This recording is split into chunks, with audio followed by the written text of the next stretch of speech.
Just a nurse. That's what Dr. Mercer called her in the hallway 3 weeks ago, watching her scrub in for a routine for line. Not a name. Not even a title. Just a nurse. Like she was part of the equipment, something to be used and forgotten. He didn't know that those hands had held a tourniquet on a femoral artery at 2 a.m. in Kandahar while enemy fire chewed through the compound walls. He didn't know that the steady breath coming from under her surgical mask belonged to someone who'd trained for 18 months in trauma surgery under conditions that would make most surgeons quit on day one. The fluorescent lights hum above Seattle General's pediatric ward like fluorescent lights do everywhere, mechanical, indifferent, constant. Danielle Ross moves through the third-floor corridor with the kind of precision that makes her almost invisible. Not the invisibility of being forgotten. The invisibility of being dismissed. Her scrubs are wrinkled at the hem from kneeling beside a patient's bed an hour ago. Her badge is clipped to her pocket at exactly the same angle as every other nurse's badge, which is the point. Nothing about her stands out. Nothing about her draws attention. The ward smells like antiseptic and something else underneath it, the particular smell of fear that clings to hospital air when children are sick. Danielle passes the nursing station without making eye contact with the other 3 nurses working charts. They nod at her, the kind of nod that acknowledges presence without requiring acknowledgement back. She doesn't mind. Attention is something she learned to avoid a long time ago. Room for 12 is at the end of the west corridor, third door past the supply closet where they keep the emergency crash cart. Danielle knows the layout of this ward the way soldiers know the layout of a forward operating base, not because she's studied it, but because survival depends on knowing where everything is and what it can do. She can access the defibrillator in 4 seconds from this room. The crash cart in 7. The nearest oxygen bottle in 12. She knocks before entering, a courtesy that most nurses perform automatically but Danielle performs deliberately. There's a difference. The door is already ajar, so she pushes it open with her gloved hand and steps into room for 12 without waiting for an answer. Sophie Garrett sits in her wheelchair near the window, pale-skinned and 8 years old, her small frame dwarfed by the hospital bed beside her. The room is bright with winter light. Outside, Denver sprawls toward the Rocky Mountains, indifferent to the fact that a child inside is fighting to move her legs again. Sophie's line drips fluid that costs $847 per bag according to the billing code Danielle noticed this morning when she reviewed the charts. The medication protocol shows Dr. Mercer's signature authorizing something labeled Enhanced Neurological Intervention Therapy, which is not a real treatment modality. Danielle is certain of this because she spent 3 years as a trauma surgeon's assistant and knows what legitimate treatment looks like. "Good morning, Sophie," Danielle says, her voice pitched lower than most nurses use, like she's telling the girl a secret. "How's the arm feeling today?" Sophie looks up from her phone, where she's been playing a puzzle game with one-handed concentration that Danielle recognizes as a coping mechanism she's seen before. Danielle has seen a lot of coping mechanisms. "Itchy," Sophie says. "The kind of honesty children have before they learn to lie. That's the bandage. We'll change it after your mom gets here. The itch means your skin is healing underneath." Danielle moves to the forestand with economical movements, checking the line for kinks, verifying the drip rate against the orders on the monitor. Her hands move with the efficiency of someone who's done this 5,000 times, but more importantly, with the precision of someone who knows that mistakes in fluid delivery can kill. "What's your pain level today?" 1 to 10. 3, Sophie says. "But that's because they gave me the medicine this morning." Danielle makes a notation in the electronic chart, her fingers moving across the keyboard with the kind of speed that suggests she's not really thinking about the action. She types like she's transcribing something she's already written elsewhere, muscle memory, but different. Combat medics develop this kind of automatic precision. They have to. Sometimes you're writing vitals with one hand while holding a compression bandage with the other, and both actions have to be perfect or someone dies. The door opens. Captain Mark Garrett rolls himself into the room with practiced efficiency, his wheelchair moving smooth and fast because he's had 18 months to master the mechanics of living from a seated position. He's thin in a way that suggests the kind of pain that steals appetite, and his left arm trembles slightly when he uses it to break the chair's wheel. The tremor stops after a moment, controlled through force of will. Danielle recognizes this because she's seen soldiers master their own bodies the same way. "Morning, Sophie," Mark says, positioning the wheelchair beside his daughter's bed. He looks at Danielle. "How's she doing?" "Vital stable. Pain management responding well to the current protocol." Danielle speaks in the kind of measured tone that doesn't invite questions. Her electrolyte balance is consistent. Foresight is clean. Mark nods, and something in his expression shifts. Not quite recognition, but something close. The way someone looks at you when they're trying to place where they know you from, even though they've never seen you before. His eyes move down to her forearms, where her sleeves have ridden up slightly while she adjusted Sophie's for line. There are scars there, white lines that cross her right forearm in a pattern that could be from shrapnel, or could be from the broken glass window she crawled through at 0300 hours to get to the extraction point. The kind of scars that don't come from accidents. "You move like a medic," Mark says. It's not an accusation. It's an observation. "Were you military?" Danielle doesn't flinch. Flinching is a tell, and tells get people killed. Instead, she finishes typing her notes into the system, closes the chart window, and turns to face him. When she speaks, her voice is the same as before, low, controlled, measured. "Just a nurse," she says. But there's something in the way she says it. Something that contradicts the words. The tone is flat in a way that suggests she's reciting something she's been told to say, like she's been practicing the phrase in her head for months. Mark hears it too. His head tilts slightly, the way a dog's does when it's trying to understand a sound that doesn't make sense. "Right," he says after a moment. "Sorry. My medic, the one who replaced my old unit leader, he moved like that too. Before the IED. Before he took shrapnel that should have killed him, but didn't." Mark shifts the wheelchair closer to Sophie's bedside. "I owe that guy my life. And I owe my daughter's life to people like you." Danielle adjusts Sophie's blanket, smoothing the fabric with deliberate care. The gesture is automatic, the kind of thing nurses do without thinking. But there's something beneath it, something in the way her hands linger on the blanket for just a moment too long before she pulls them away. She's holding onto something and then releasing it. It's a small gesture, but Mark sees it. "Sophie's chart is looking good," Danielle says, moving toward the door. "We'll monitor the medication response over the next 48 hours. If she has any pain changes, use the call button immediately." "Thank you," Mark says. He says it like he means it. Like he understands that thank you isn't just politeness in this case. Danielle leaves the room. The hallway outside is empty except for a transport tech pushing a supply cart toward the elevators. She doesn't go back to the nursing station. Instead, she walks toward the physician's work area, a small alcove with 2 desks, a printer, and a cabinet where the medical records are stored before everything went digital. She pulls a rolling chair toward one of the desks and opens the electronic charting system using her login credentials. Danielle begins documenting Sophie's vitals with a kind of precision that takes most nurses 5 minutes to complete. She does it in 2. Every number is exact. Every observation is specific. Every notation is timestamped to the minute. She documents the 4-site location, the condition of the bandage, the girl's reported pain level, the medication administration time, the fluid intake calculations, the expected output based on kidney function parameters, the neurological response indicators. She types in a way that suggests she's not just recording patient information.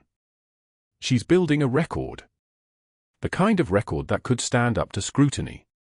The kind of record that would make it very difficult to explain if certain billing codes didn't match the actual medical interventions performed. From across the ward, through the glass partition that separates the work area from the main corridor, Dr. Mercer watches her type. He's been chief of pediatrics at Seattle General for 11 years. Before that, he was chief of pediatrics at Denver Memorial for 7 years. Before that, he held the same position at 3 other hospitals, and each time the billing audits got too detailed, too aggressive, or too close to discovering that he'd been authorizing experimental treatments that weren't actually experimental. They were phantom procedures. Billable codes attached to medications that were never given, to protocols that were never followed, to treatments that existed only in the billing system. It's a good system. It's netted him $1.4 million over the past 6 years. The insurance companies are supposed to catch this kind of thing, but insurance companies are Byzantine bureaucracies designed to avoid paying claims, not designed to catch fraud. They pay most claims automatically. They audit less than 2%. And out of that 2%, they investigate less than a quarter. It's a numbers game, and the numbers have been in his favor. Until 3 months ago, when Danielle Ross was hired to replace a nurse who transferred to the Denver VA hospital. Mercer closes the patient file he was pretending to review and stands up. He moves toward the nursing work area with a kind of casual gait that suggests he's just checking on something routine. He stops behind the rolling chair where Danielle is typing. He can see her chart notes on the screen, timestamps precise to the minute, medication dosages verified against the ordered protocols, dosage calculations that account for the patient's body weight, fluid balance equations that would make a nephrologist nod in approval. She's documenting everything accurately. She's documenting everything in a way that makes it impossible to explain the gap between what was billed and what was actually administered. The fluorescent lights above them hum their indifferent electrical hum. A monitor beeps somewhere down the corridor. An overhead announcement calls for a respiratory therapist to report to the ICU. The sounds of the hospital, the white noise of a place where people come to live or die depending on the precision of the people around them. Mercer stands there for 7 seconds, watching Danielle type. Then he turns and walks back toward his office. By the time he closes the door behind him, his expression has settled into something cold. Something calculating. He picks up his phone and scrolls through his contacts. He needs to have a conversation with the hospital board about Danielle Ross. Not yet. Not until he's built a case. But soon. The ones who have seen the worst often give the most, and Danielle Ross is giving him a serious problem.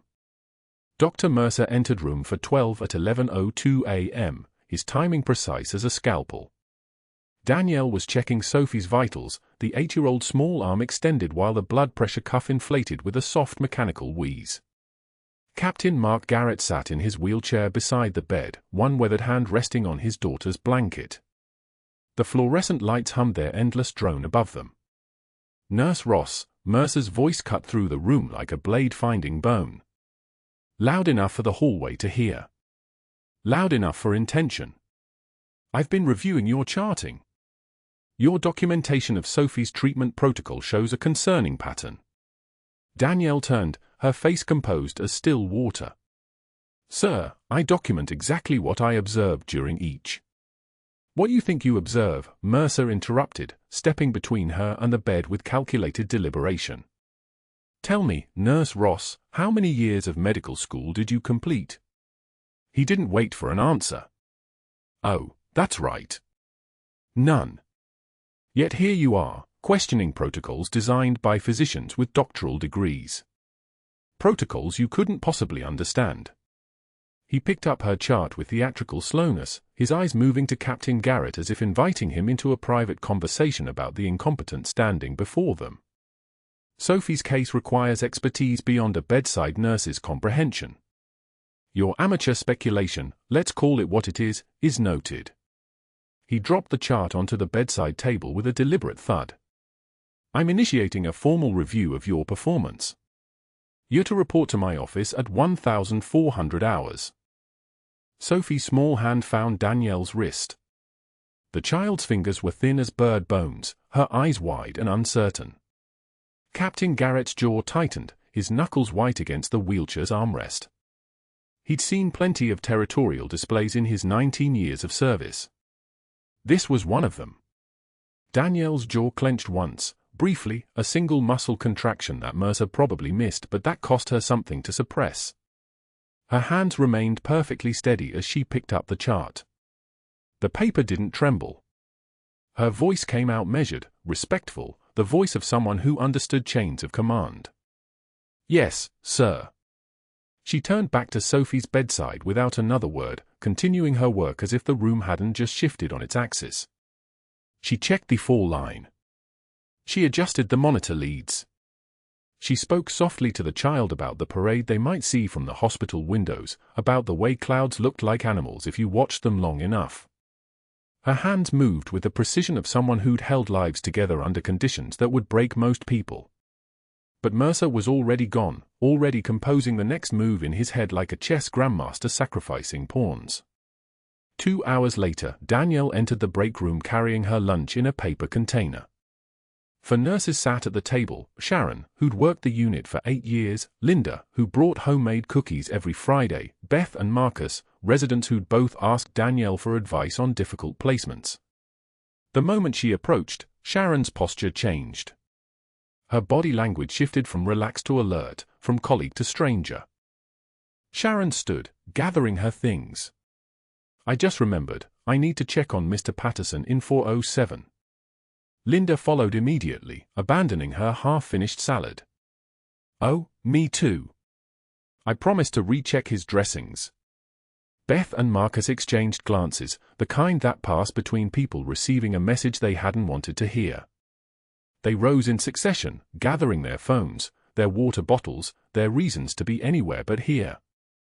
Within 30 seconds, Danielle stood alone in the break room, her lunch tray untouched in her hands, surrounded by 5 empty chairs that seemed to accuse her of something she hadn't done.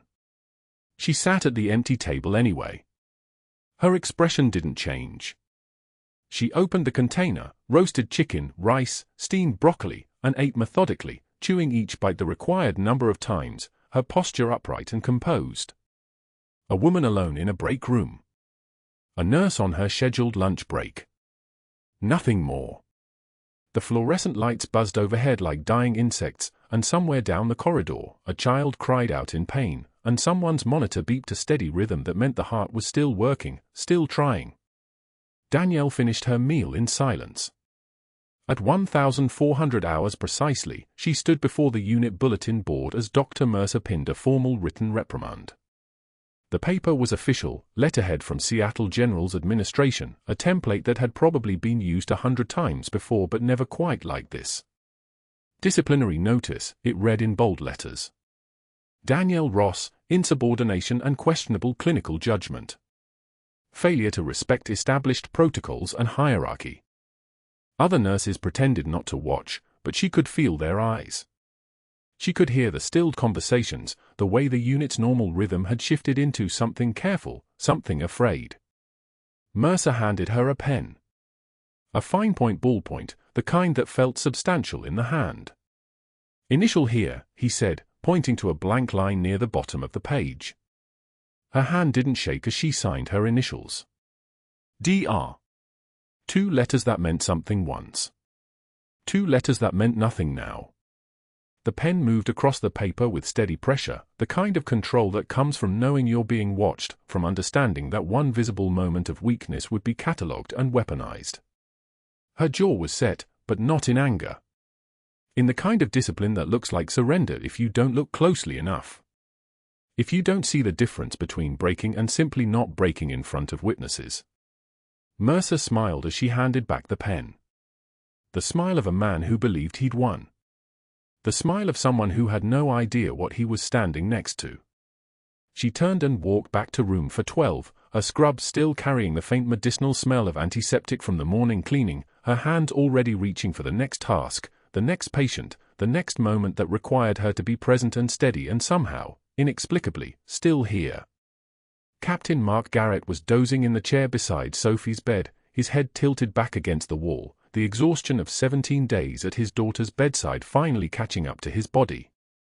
Sophie was asleep, her small chest rising and falling in the steady rhythm that meant no crisis, not yet, not today.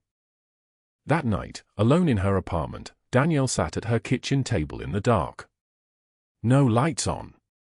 Just the ambient glow from the city bleeding through the windows, casting everything in shades of grey. In her hands was a folded flag. A small American flag, folded into that precise triangle that honor guards use, that military families receive when someone comes home in a box instead of a body. She'd kept it for 5 years. She'd never told anyone about it. The flag had belonged to the medic who'd replaced her in Kandahar. His name was Ryan Hutchins. He was 23 years old when he took shrapnel from an IED that should have been her. He was 24 when he died from infections that started in a combat support hospital in Bagram and ended in a Walter Reed facility that couldn't save him. His mother had sent the flag to Danielle's last known address before the Pentagon erased her completely. Before she became nobody. Before she became just a nurse in a pediatric ward in Denver, where she could save children's lives but couldn't save her own career from a man who saw her competence as a threat to his fraud scheme. Danielle gripped the flag until her knuckles turned white, the thin fabric bunched between her palms. She didn't cry. She'd learned long ago that crying was a luxury for people with futures. Instead, she sat in the dark and let the weight of her erasure settle into her bones like shrapnel, like something that would never fully come out but that she'd learned to move around, to carry, to refuse to let define how she moved through the world. The flag was still there in the morning. So was she. Both of them erased from every official record, both of them still somehow real. But that wasn't the worst part. The worst part was still coming. The phone call started at 9:15 p.m. Dr. Mercer sat alone in his office, the door locked, the city lights bleeding through the windows like an infection spreading across dark tissue. His desk was pristine, leather blotter, fountain pen, a framed photograph of himself shaking hands with the hospital's chief financial officer at some gala 3 years ago. He picked up the phone.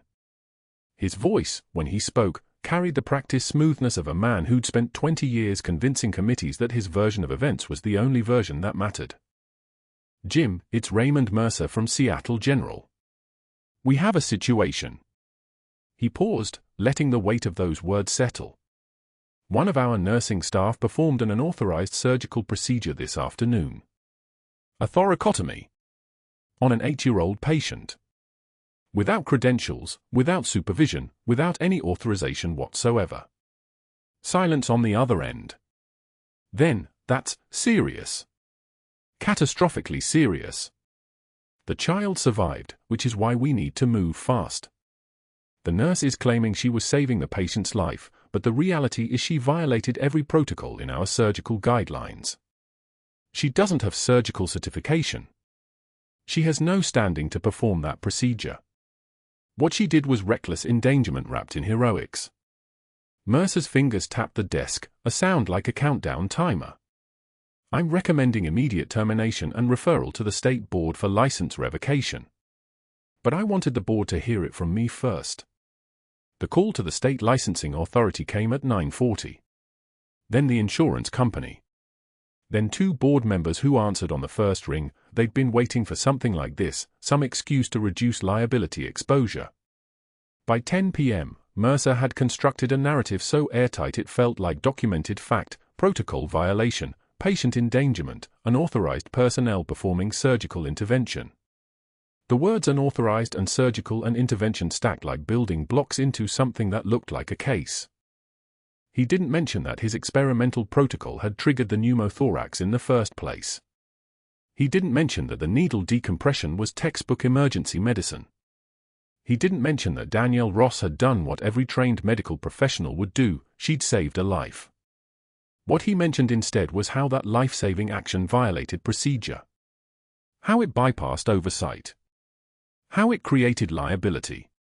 How it needed to be addressed before the hospital's credibility with insurance companies, with the state, with other families who might start asking questions about their own children's care under his protocols, suffered irreparable damage. By the time he hung up the last call, the framework was in place. Not a lynching. A process. Bureaucracy. The slowest, most professional way to dismantle someone. Danielle arrived at Seattle General at 6:30 a.m. like always, badge clipped to her scrubs, coffee in one hand, the muscle memory of routine carrying her through the automatic doors. The pediatric ward smelled like it always did, antiseptic and something faintly sweet, like the sugar-free fruit punch from the patient hydration station mixing with the sterile hum of monitors and ventilators. She walked toward the patient assignment board. Every name was different. She stood there for 7 seconds, a captain trained to process tactical information in real time, and her brain was catching up with what her eyes were seeing. No Sophie Garrett. No Marcus Chen. No 4-year-old Priya Patel. The entire patient load she'd been managing for the past 3 weeks, gone. Redistributed across the unit like someone had taken an eraser to her responsibilities and left only white space behind. She moved to the computer terminal and pulled up Sophie's file. Access restricted, supervisor authorization required. The word sat on the screen like a wall. She tried again. Same response. She tried accessing the medication administration record. Blocked. Patient history. Blocked.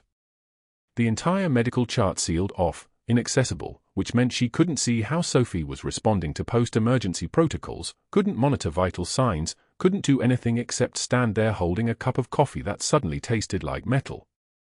Danielle. It wasn't a greeting. It was a summons.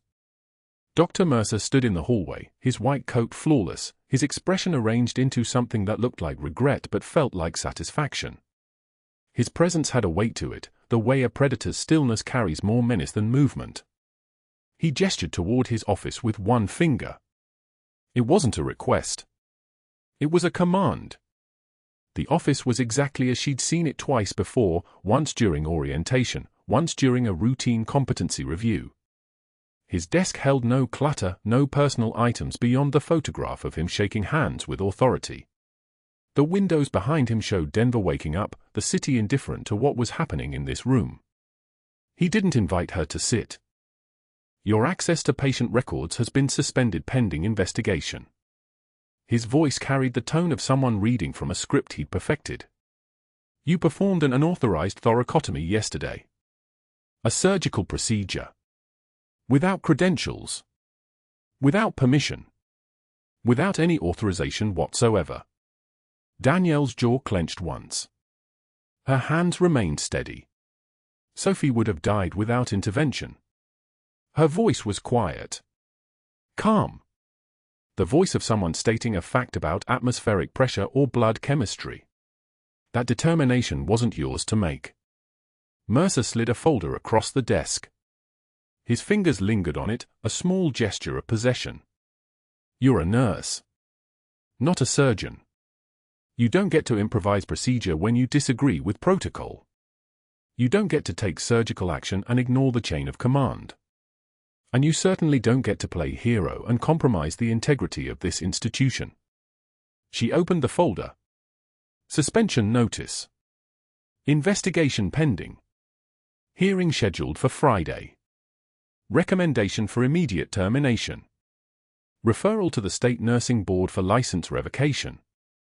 The words were typed in a clean sans serif font, official and final and as personal as a bullet. Security will escort you out, Mercer continued. You have 10 minutes to clear your locker. Personal items only. Your access badge is revoked effective immediately. Danielle closed the folder. She set it back on his desk with the same precision she'd used placing a surgical instrument in a tray. She didn't argue. She didn't explain. She didn't let him see the way the edges of her vision had narrowed to a tunnel, a physiological response to threat that her body recognized even if her conscious mind wouldn't acknowledge it yet. She walked to her locker in the break room. Her hands moved on their own. 3 years of accumulated shifts compressed into a small metal box, a change of scrubs, a pair of compression socks, a book she'd been reading and never finished. At the bottom, folded with surgical precision, lay the flag from her fallen teammate. The fabric was faded, the folds creased from 1,000 nights gripping it in the dark. She picked it up and held it against her chest. It was still warm somehow. Still carried something like a heartbeat. Security walked her to the parking lot. The morning was clear, the kind of Denver morning that came after rain, when the air smelled like wet asphalt and possibility, cruel in its indifference to what was happening. She sat in her car for 43 minutes without turning the key. Rain hammered the windshield like applause for something that wasn't a victory.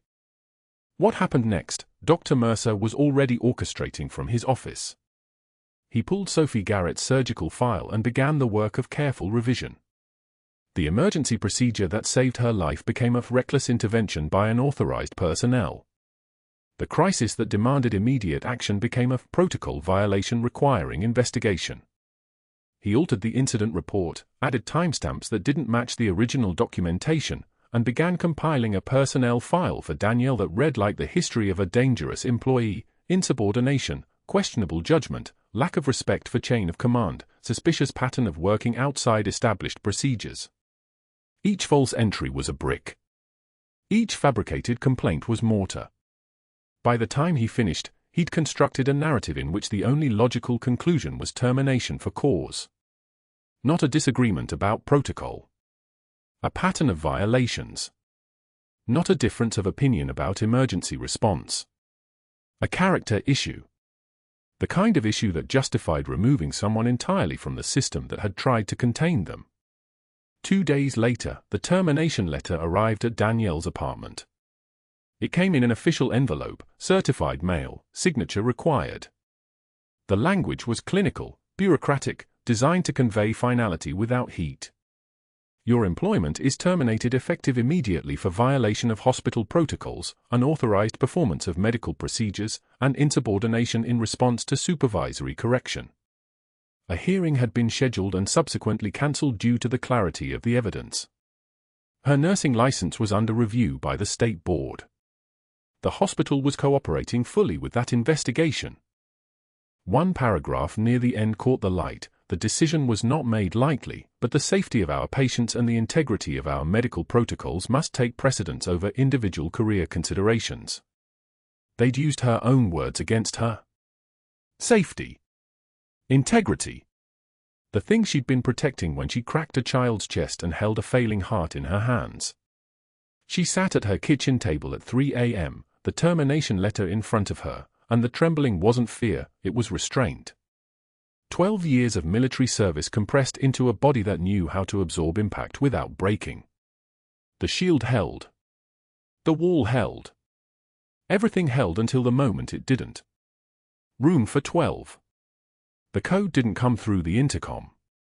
It came through the walls themselves, a sound like pressure equalizing, like air rushing through a space it shouldn't occupy. Danielle was in the medication room, counting syringes, when she heard it. Not the monitor alarm. Not the ventilator's whistle.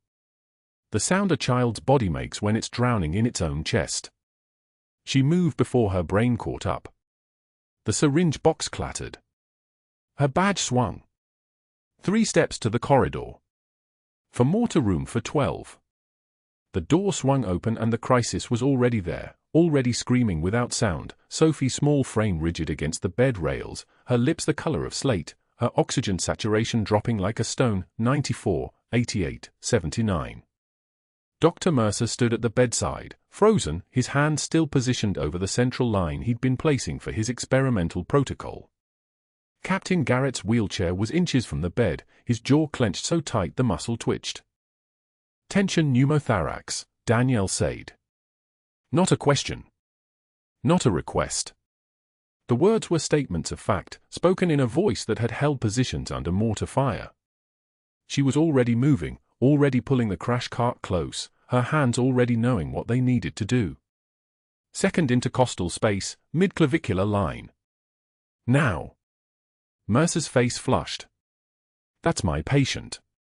I'll manage. Your patient is dying, Danielle said. Her eyes were on Sophie. Nothing else existed. You perforated the lung during line placement. The air isn't escaping. It's collapsing everything. She didn't wait for permission. Permission was a luxury of people who weren't watching a child's oxygen sat drop to 65. She grabbed a 14-gauge angiocath needle from the crash cart, swabbed Sophie's chest with betadine, and found the landmarks with her fingertips, the second rib, the space below, the midclavicular line. Her hands moved like they'd done this 1,000 times before, which they had, only the last 1,000 times had been in a mobile surgical unit in Helmand Province with rockets echoing overhead and a 19-year-old private bleeding out on a litter. The needle went in. The hiss of air escaping sounded like relief itself, like pressure finally breaking. Sophie's oxygen saturation climbed, 72, 80, 88. Her chest lifted. Color bled back into her lips like watercolor bleeding into paper. The monitor's beeping steadied, the wild spike and plunge becoming rhythm again, becoming life. But it wasn't enough. "It's not working," Danielle said. Her voice was low, almost conversational. "The leak is still active. The needle's buying time we don't have." She looked at Mercer once. "Surgical airway. We need to open the chest." "Absolutely not," Mercer snapped. "We have surgical teams upstairs. We wait for." Danielle was already moving. Muscle memory took over. Her hands moved on their own, muscle memory earned in places where waiting meant dying. She retrieved a sterile scalpel from the crash cart, her movements so precise they looked like choreography. She prepped Sophie's left chest wall, found the fifth intercostal space at the anterior axillary line, and made the incision. The blade went through skin and muscle with the same controlled pressure she'd used to teach medics in forward operating bases. The wound opened like a mouth. Blood pooled. She used her fingers to separate the ribs, a technique called finger thoracostomy, a field procedure, a Kandahar procedure, and accessed the pericardial space where Sophie's heart pumped frantically, compressed by the air pocket that was crushing everything. "Get me an instrument," she said to the nurse frozen at the monitor. The words were not a request. They were a command delivered in a voice that had authority written into its bones. "Anything. A towel clamp. A spoon. Anything that will let me compress the heart until the surgical team gets here." The nurse moved. The instrument appeared. Danielle's right hand went into the chest cavity, found the ventricles, the size of a bird's heart, fragile as breaking glass, and began compressions. In and out. In and out. The rhythm of it. The necessity of it. Keeping oxygen moving when the lungs had failed. Sophie's oxygen saturation climbed higher. 92. 96. Her color normalized. Her body stopped thrashing. The monitor steadied. The footsteps in the hallway became running. The surgical team arrived in seconds that felt like hours, and Danielle kept compressing, kept the rhythm going, kept a child alive with her hands and 8 years of experience that officially didn't exist. "I've got her," the surgeon said. A male voice. "Professional. Authorized. You can step back." Danielle stepped back. Her hands came out of the chest cavity. She looked at them like they belonged to someone else, covered in blood, steady as a surgeon's laser, trembling with absolutely nothing except the knowledge that Sophie was alive and the knowledge that she'd just performed an emergency thoracotomy in a pediatric ward without authorization or consent or sanction from anyone who mattered. She looked at Dr. Mercer's face once. Then she turned and walked away. 2:30 p.m. on a Tuesday. The kitchen table. The light coming through the window was the color of weak tea. Danielle sat motionless with the letter spread in front of her, the words bleeding into each other, terminated for cause, insubordination, performing unauthorized medical procedures, violation of hospital protocol, effective immediately, security will escort you from the premises, your credentials are suspended pending investigation by the State Medical Board, grounds for permanent license revocation. Her hands had saved that child's life. Her hands had held together squads that wanted to disintegrate under fire. Her hands had done 1,000 things right, and all anyone saw was the thing she'd done without asking permission. The tears came silently. Not the theatrical kind. The kind that hurt more because they made no sound. Her shoulders shook. Just her shoulders, just her body betraying what her voice had refused to give away for so long. She'd held it together through the humiliation. Through the isolation. Through the moment when she'd realized the other nurses would rather spit than stand next to her. She'd held it through watching Dr. Mercer reassign every patient, restrict every record, make calls that erased her from the institutional memory as thoroughly as the Pentagon had erased her from official existence. But this was different. This wasn't about her career as a nurse. This was about the thing she'd built on top of the ashes of Captain Danielle Ross. This was about the only life she'd managed to construct after her country had ordered her to disappear. The door opened. Her son stood in the threshold, backpack slung over one shoulder, confusion tightening his 16-year-old face. He was tall like his father had been tall, with his father's dark eyes and his mother's spine. "Mom? Why are you home?" "It's only," he stopped. He saw the letter. He saw her face. "School got out early," he said slowly. "I came to surprise you with," he dropped his backpack on the kitchen chair. "Mom, what is that?" She couldn't speak. The words were inside her chest where Sophie's heart had been, trapped in the cavity of everything she couldn't say. "I'm fired. I'm finished. I saved a child's life and it cost me everything. I was a ranger captain and the Pentagon ordered me to forget it, to bury it, to let my service die so deep that it would never surface. And I tried. God, I tried. I came here and I kept my head down and I helped people, and it wasn't enough because a man decided that my competence was a threat to his fraud, so he broke me, and I let him." Her son crossed the kitchen. His hand touched her shoulder, the shoulder that had carried 60 pounds of combat gear, that had held wounded soldiers, that had performed emergency field surgery on a child with nothing but a scalpel and 8 years of training the government had paid for and then ordered her never to mention again. "Mom." His voice was smaller now. The voice of a kid whose mother was supposed to have answers and didn't. "What's going on?" She shook her head. The tears kept coming silently, without explanation, without permission, without the composure that had been her only armor for so long. He stood there. He didn't leave. He didn't ask again.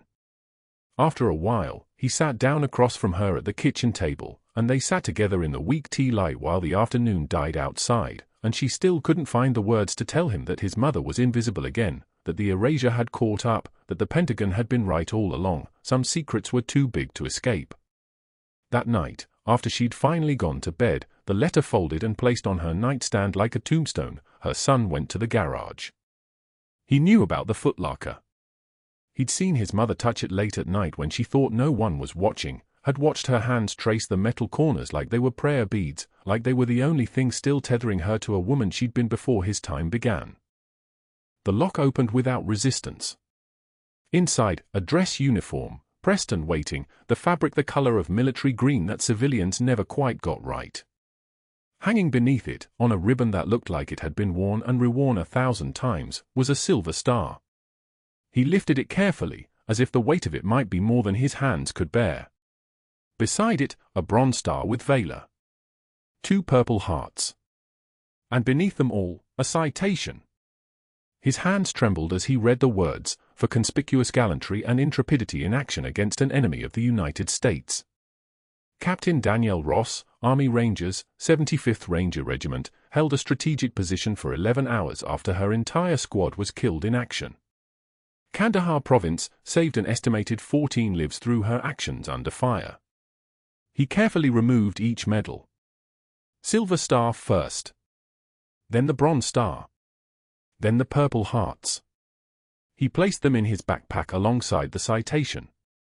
His mother had spent 16 years of his life teaching him that some things were worth protecting, worth fighting for, worth refusing to disappear for. He closed the footlocker. He left a note on the garage door, "Mom, they need to see these." At 6:16 a.m. on Wednesday morning, he walked out of the house and didn't stop walking until he reached Seattle General. He walked past the security desk like he belonged there, the kind of confidence that comes from knowing your mother had survived things that would have broken most people. He walked past the cafeteria and the information desk. He walked straight to the administrative wing, past secretaries who barely looked up, straight to the conference room where 7 board members sat around a polished table, Dr. Mercer at the head presenting his final case for Danielle's permanent termination. His son pushed open the conference room door without knocking. "Mom, they need to see these," he said. And he spread her medals across the table like holy relics. His mother's medals lay on the polished mahogany table like holy relics. Silver star first. Then bronze star with veiler. Then 2 purple hearts, their purple ribbons catching the fluorescent light that hummed overhead like a swarm of angry insects. 7 board members sat frozen. Their hands didn't move. Their mouths didn't open. Dr. Mercer's face cycled through colors, shock to rage to something close to panic. "Those belong to Captain Danielle Ross," her son said, his 17-year-old voice steady as a Marine drill instructor. "My mom. And before you say those aren't real, before you say she was just a nurse, you should probably know that the Pentagon doesn't fake those." From the hallway came the sound of a wheelchair rolling. Then faster. Then the squeak of rubber on tile as Captain Mark Garrett wheeled himself toward the conference room, his wife trailing behind him, her hand covering her mouth. Mark Garrett's face had gone pale. Not angry pale. Haunted pale. "Valkyrie?" His voice came out as a whisper. The room went dead silent. Everyone turned. Mark Garrett stared at Danielle, who stood motionless beside her son, her posture unchanged, shoulders back, hands at her sides, the same composure she'd maintained through every humiliation. But her eyes had shifted. The careful neutrality had cracked just enough to confirm it. "My God," Mark Garrett breathed. "Valkyrie." He wheeled closer to the table. Closer to the medals. His hands trembled as he reached for them, not to touch them, but to hold himself steady against the table's edge. "These are real," he said. His voice was different now, not the grateful father of a hospitalized child, but a soldier recognizing a legend. "These are what he stopped." His jaw worked.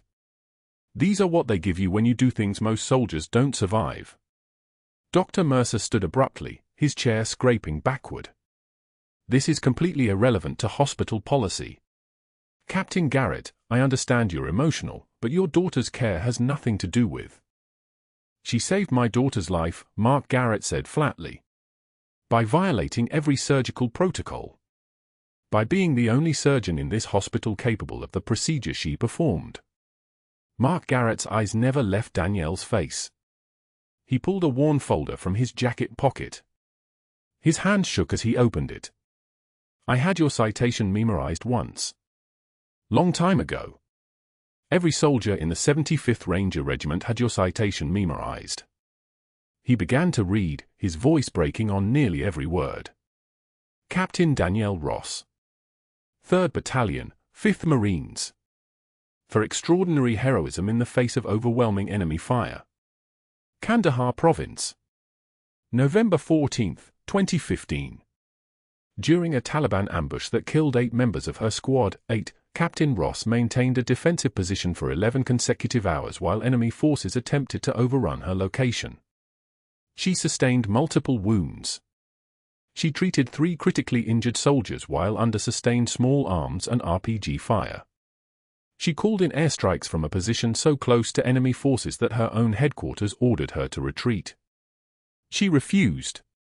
She held that position until helicopter evacuation arrived. She saved those 3 soldiers. She saved my life." Mark Garrett's voice cracked entirely. 2 years later, my medic, James Chen, Lieutenant James Chen, he was assigned to a patrol in the same sector. The same 12-block radius you'd held. He took shrapnel. He was dying. And his last words were that he'd studied your citation 100 times, and when the moment came, he did what you would have done. He saved my legs. He died doing the job you showed him how to do." The folded flag emerged from Mark's pocket, weathered, faded, creased from being carried through a war zone and back home. This was James's flag. "He told me to give it to you if I ever found you," he said. Mark's voice dropped to nearly inaudible. "He said you were the reason he knew how to save lives under fire." The door to the conference room burst open. A Marine colonel entered first, dress uniform immaculate, his gait the controlled stride of someone accustomed to command.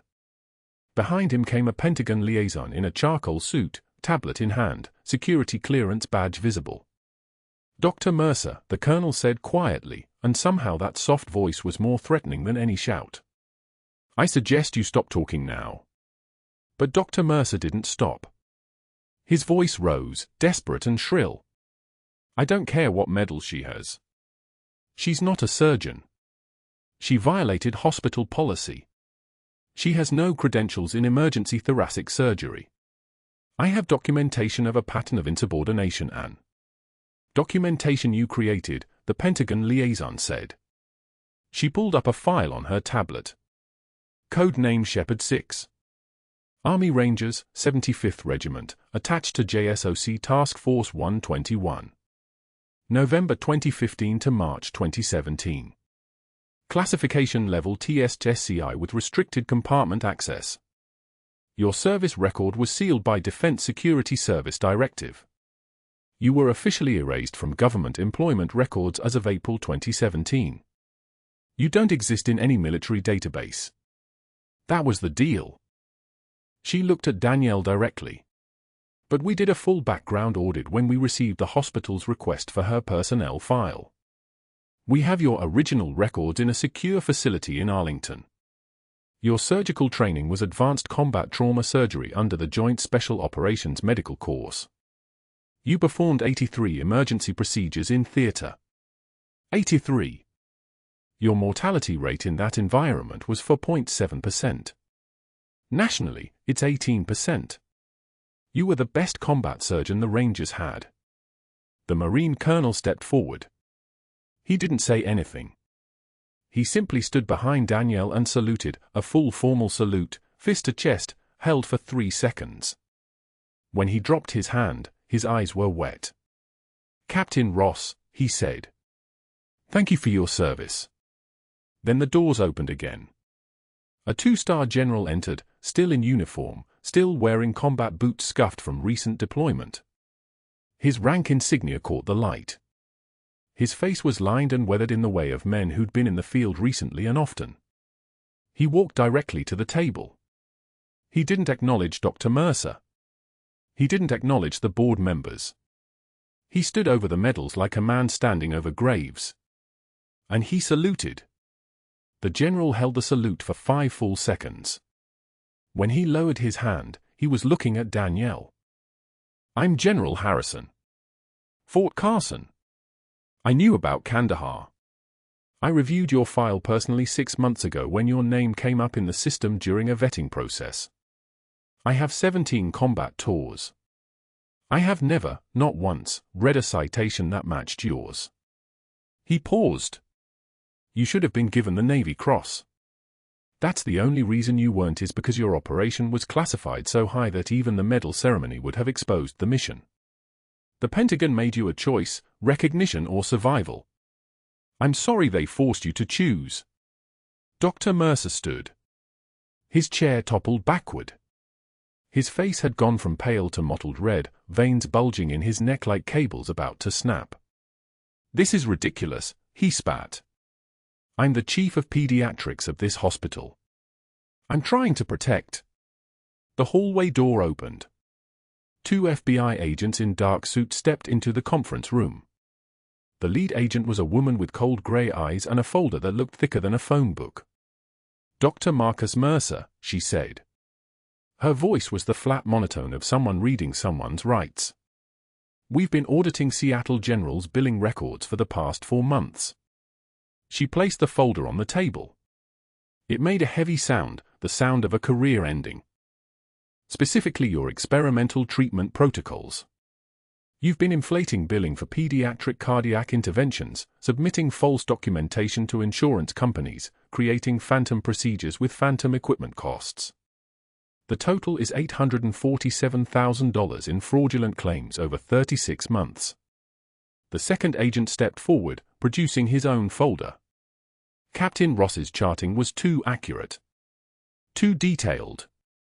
It created a paper trail that exposed the discrepancies. When she saved Sophie Garrett's life using field triage protocols instead of your experimental procedure, that success became a liability to you. Because her charting would show that the expensive intervention you'd been billing for wasn't necessary. The first agent leaned forward.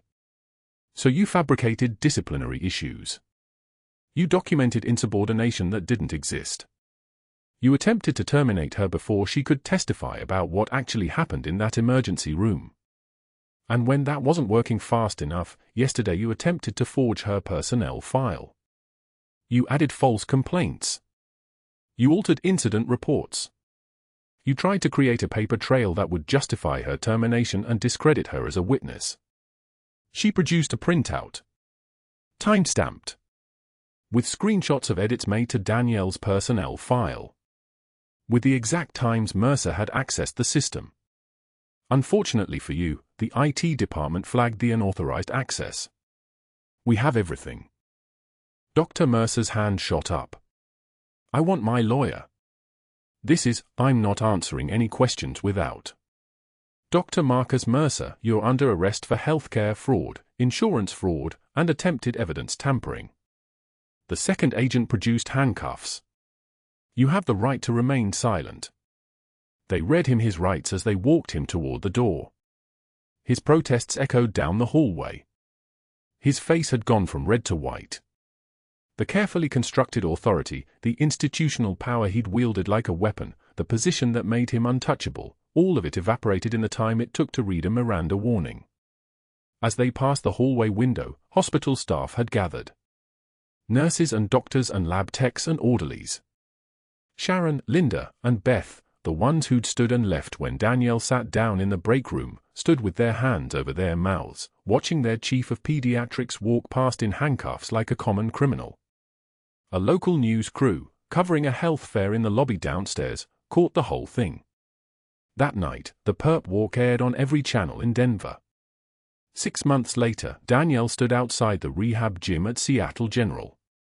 Through the window, she watched Sophie Garrett take her first unassisted steps. The little girl wobbled between parallel bars, her father watching from his wheelchair, tears streaming down his weathered face. Danielle pushed open the door and walked into the room. Sophie turned, balancing carefully, and smiled. Captain Ross. Danielle approached the bedside table and placed the folded flag there.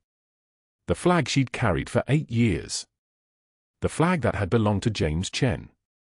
The weight of it, not physical weight, but the weight of memory and loss and sacrifice, finally found a place to rest. Mark Garrett wheeled closer, his voice rough. He made me promise. If anything happened to him, this goes to the person who taught him how to save lives under fire. That was you. Always you. Danielle's hand rested on the flag for just a moment. Then she stepped back. We don't give up, she said quietly. Not on the battlefield. Not in hospitals. Not ever. She looked at the child, at the father, at the flag that no longer needed to carry her weight. The ones who have seen the worst often give the most. She left them there, the family of the man who'd carried her lessons forward, the child who'd survived because a nurse refused to abandon her post. Outside, the Denver sunset painted the hospital in gold, and Danielle Ross walked through the doors without hiding anymore. If this story moved you, if you've ever been underestimated by someone who didn't know your real value, let us know in the comments. Subscribe for more stories of the quiet heroes among us. And like this video so more people see that sometimes the bravest warriors don't carry guns, they carry stethoscopes.